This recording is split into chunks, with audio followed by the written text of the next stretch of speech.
Let's start with you, Magauta. You say here various reports show growing concerns about lending patterns, debt enforcement procedures and practices, debt rehabilitation and consumer vulnerability in the context of a sluggish economy that is under even more pressure due to the recent labor crisis, which is of major concern. Talk us through that.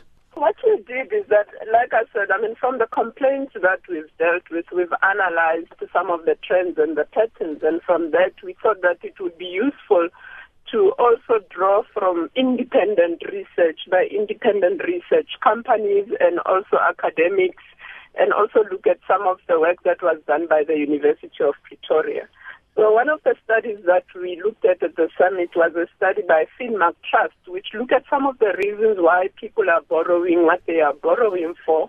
And we also looked at some of the vulnerability index that shows, the feelings of consumers about their ability to access income, to spend and to service their debt, and also to save. And if you look at all those, they talk to each other in the sense that, yes, people are continuing to borrow. And the Finmark Trust shows that, the top 4 reasons for borrowing relates to food, personal use, transport, school fees, and the 5th one being electricity. So that shows us that, it's not necessarily people borrowing for luxuries. People's income is such that they are not able to service their living expenditure. And if you look at the vulnerability index, people are feeling vulnerable in all these areas, especially in relation to debt servicing, in that they do not have sufficient income to be able to service their debt. I want to know, who are you, the National Debt Mediation Association, and what is your mandate? The National Debt Mediation Association was established from a requirement in the National Credit Act as part of the registration conditions of credit providers. They have to subscribe to a code of conduct to combat over-indebtedness. That code of conduct has been approved by the National Credit Regulator, and we are responsible for implementing that code of conduct. And part of our work is to provide a debt mediation service between consumers and credit providers, as well as debt counselors. Hence the complaints that we deal with. Sure. When were you established? We were established in 2008, but formally launched in 2009, so we're quite still a young company. Okay, was this in direct response to the over-indebtedness of South Africans and the complaints that are there?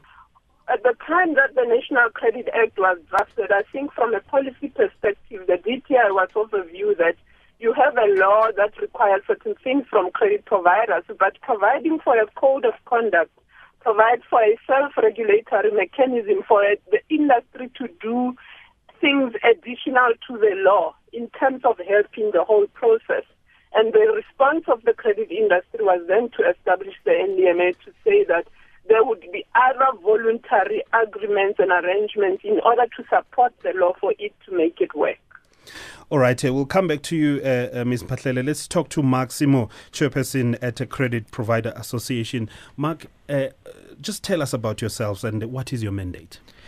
Good morning, Bongi. So the purpose of the CPA is it's a voluntary organization where credit providers belong to, and through the CPA or the Credit Provider Association, they share their credit data, positive and negative credit data. They share with each other, and the CPA monitors that process of sharing of data and also monitors the quality of that sharing of data. And the basic principle is that credit providers can use this information under the condition that they submit all their credit information into this very same data pool. And the whole purpose of this is to enable credit providers to make a better assessment of what all the financial exposure would be that a consumer would have. What kind of data in the main are you receiving? Is it negative, positive? It's credit data, and it's positive and negative data. And it's important to also note that historically there's a perception where the principle of blacklisting comes from. The CPA just wants to put a message out into the marketplace that there's more positive data being shared of consumers than there's negative data, being shared. And this enables credit providers then to identify the best product fit for the consumer and his risk profile. All right, Mani van Skalkwyk, you are credit ombudsman. That's right. What do you do? Well, Bongi, we resolve complaints on behalf of consumers, if they feel that they cannot resolve that complaint with the industry or the credit bureau, and we focus in three major areas. And the first one is credit bureau issues. So if people are feeling that they are listed incorrectly or unfairly on a credit bureau and they can't resolve it, they come to us. The second part is we look at the credit transactions. So if people feel that they, for instance, pay too much interest, or there's a problem in terms of statements, or there's a garnish order problem, we look at that. And then lastly, we look at information or disputes relating to debt counseling issues. And that is in terms of a debt counselor, the credit provider, or the payment distribution agent. Okay, now that we've established all that, let's come to you, Magauta, really. Why are we so over-indebted as South Africans? Are we living beyond our means? You know, it's a combination of factors. You do have a category of consumers that are definitely living beyond their means in terms of borrowing. But a lot of the consumers that come to us and that seek assistance is that sometimes it's economic shocks. You know, you have inflation-related increases, and we've seen recently in food, electricity, transport.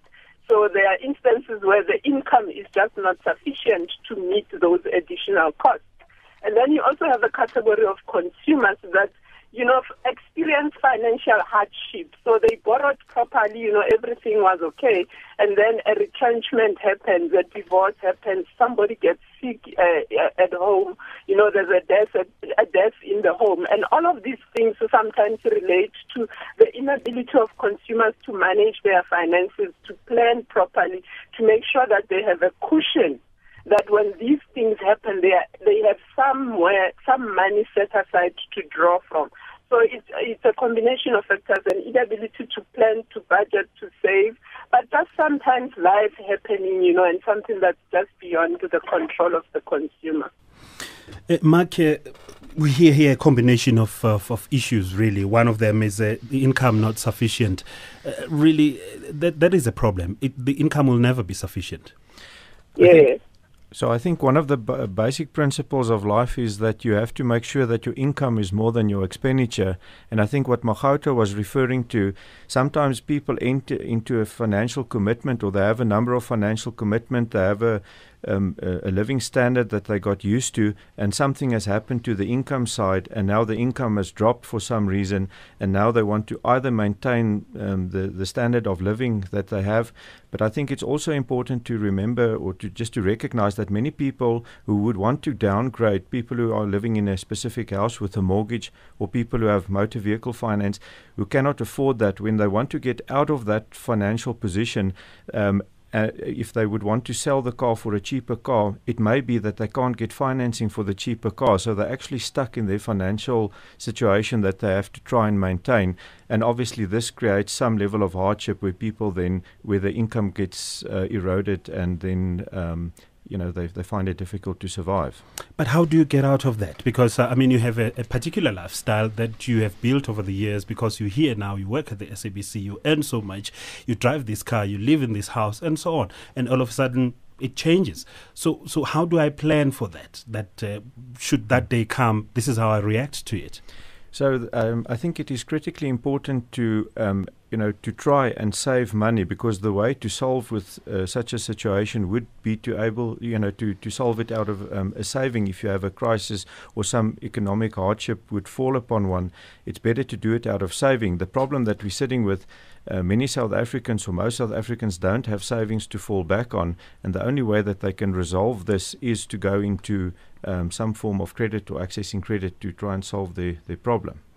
Can I just add on that? Yes, come in, please. And I think what Mark is saying is perfectly correct. The National Credit Act also makes provision for debt counselling, and therefore if consumers find themselves in a position financially where they cannot pay their debts, they need to go and contact a debt counsellor, and that debt counsellor would then negotiate on their behalf with the credit providers to to either lengthen the period or reduce the payback amount with some parameters around it. But there's definitely an outcome. But we are exposed to so much money as South Africans by the banks, by the loan sharks, as it were. And why is that? I mean, some are even calling it reckless lending by the banks. Yeah, I think what was prevalent in this conference that we had is that we all talk about reckless lending and reckless borrowing, and we're looking for those two forces to solve the issue. But I think what was prevalent from the conference is that the cost of electricity went up. So people will borrow within their means, and then the cost of electricity goes up, the cost of fuel goes up, the food cost goes up. We talked about legal cost being absorbed in terms of a collection. So all of that factors play a role in terms of your ability to repay your debt. So you could have started off very well within your limits, but because there's no buffer, and I think that was Mark referring also to in terms of savings, there's no buffer. So it takes one petrol hike, or it takes another interest rate increase or electricity increase to put you over the edge.